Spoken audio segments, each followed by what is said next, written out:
Are you or someone you know unhappy or bored in the relationship, but you're torn on what to do about it? I'm going to lay out all of your options in this no BS episode. Yes, even that secret one you've thought about, but have been too ashamed to admit it to yourself.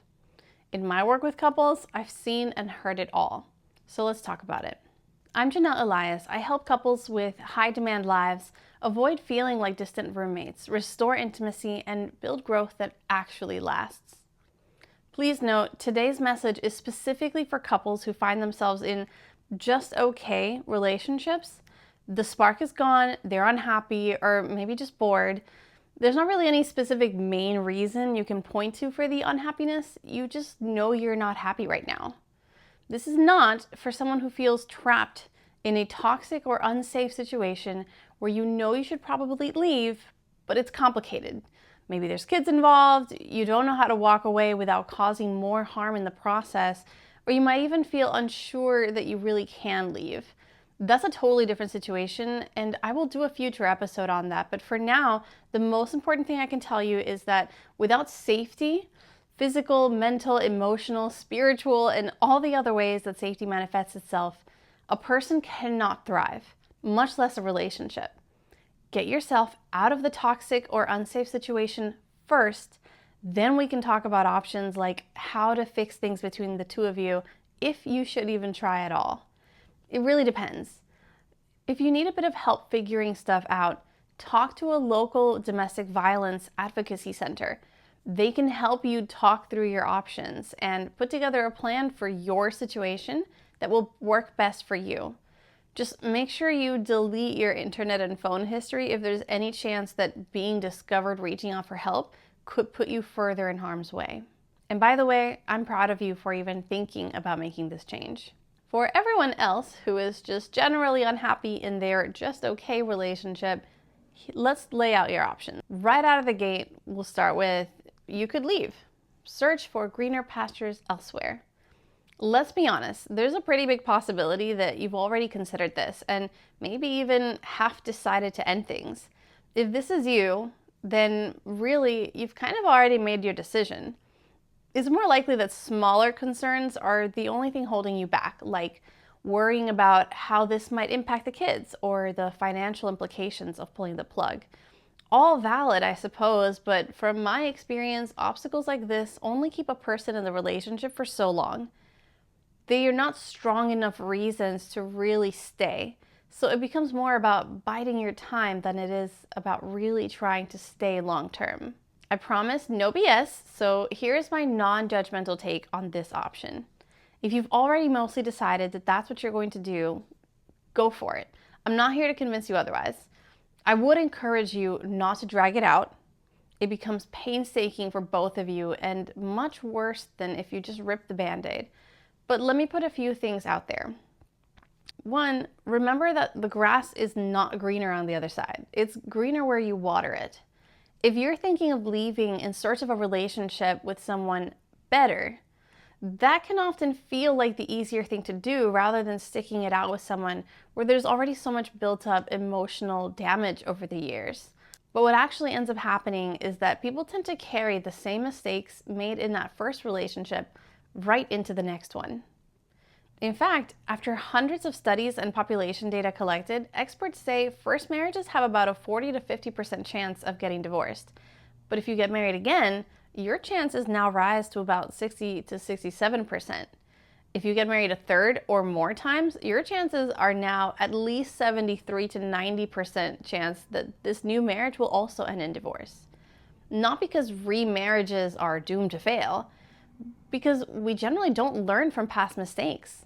We blame our spouse for all of their flaws without first stopping to look in the mirror and assess how much of the problem was due to our own habits and flaws. So, if this is the path you choose, do better. Spend time addressing your own healing after the breakup. Don't jump into a rebound, a series of flings, or another relationship too quickly. And definitely get couple classes, coaching, or therapy before and after the wedding from a trained professional. That way you are being proactive in not bringing the mistakes of the past into your future. But let's look at other options in case this doesn't feel deep down like what you're really wanting to do. Technically, you could stay in the relationship and keep being miserable, also known as doing nothing. Don't get it twisted. Doing nothing is still a choice. By proactively choosing to stay in your situation, not really improving things, but not really cutting them out either, you are essentially deciding that the factors keeping you there are strong enough to take hold over your life, your happiness, and your future, but somehow not strong enough, or perhaps not worth the effort it takes to create the life and relationship satisfaction you deserve. Hey, you've made it this far, right? What's another lifetime of more of the same? Really though, when you think about how you're feeling right now, can you see yourself living like this for another 5, 10, 15, 20 years? It's entirely up to you, but I wouldn't want that for you. So let's talk about some of your other options up next. I hate to even say it, but I promised all options with no BS, so here it is. You could technically cheat. You could stay married, but seek your happiness elsewhere. Now, before some of you come for me, I'll say from what I've researched, most people walk around genuinely believing they would never do that. In fact, a large portion of affairs were never planned to begin with. Let me bust some myths as someone who has helped couples in this situation time and time again. Generally, affairs actually start not from a solid decision to cheat, but from tiny compromises in our behaviors and our thoughts that lead to big consequences in the end. It's a slippery slope if we're not careful, and don't get lost in the semantics of flirting with someone but not really doing anything physically. You know it's still crossing the line. You're not being loyal either way. Ask any divorce lawyer and they will happily testify affairs and infidelity rarely stay hidden forever. All the negative consequences you were trying to avoid by cheating and keeping a secret usually end up happening anyway, and much worse when this is the route taken. Even if you don't get found out, the anxiety of keeping that kind of secret can really do damage to a person's mind and soul. Along those lines, I also see relationships more often than you'd think where one or both spouses decide they would like to give open relationships or polyamory a try. It almost becomes a way of getting permission to cheat, where they maintain a clear conscience because it was agreed to ahead of time. As I have also coached relationships that are non-traditional, including polyamorous ones, I've gained an understanding about this dynamic going on there. So allow me to clarify something on the matter. Polyamory is not about coercing your partner to agree to let you become physically or emotionally involved with someone else while you get to avoid actually working on the problem areas between the two of you. One of the most common outcomes of couples who are unhappy and therefore try polyamory to see if it will help is that it actually tends to fast track the end of that relationship rather than its survival. Feelings are developed for others while the primary relationship continues to wither away, or the couple just drifts apart realizing they have other options and they don't have to stay in their original unhappy marriage. Or one of them realizes they really didn't want to agree to an open marriage but felt like they had to, or else the partner making the request would leave. So now the choice comes down to one of them being unhappy with the current arrangement or the other resenting that they're being asked to go back to monogamy again. To be clear, I'm not debating the merits of polyamory as a principle. If you are in a polyamorous or open relationship, not because of relationship dissatisfaction, but because everyone involved genuinely wants to be, then I'm not talking about you. But turning to an open relationship or polyamory, or even the kink community while we're at it, as a way of fixing an already fractured relationship very rarely works out the way you want it to. Trust me on that. Alternative lifestyles are not a bandage. They are a magnifying glass. So what other options do you have? Well, you could try to fix things, but there are two pathways underneath that one that we would still have to navigate.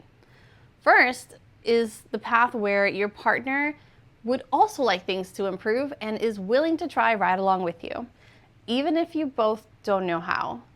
The second path is where you could set out to fix things between the two of you despite the fact that your partner might have zero interest in participating in the fixing, and you're basically starting out on your own. Here's the good news. It is possible for both pathways to work out.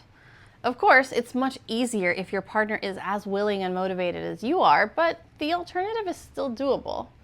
As for the how, well, that depends on a lot of factors.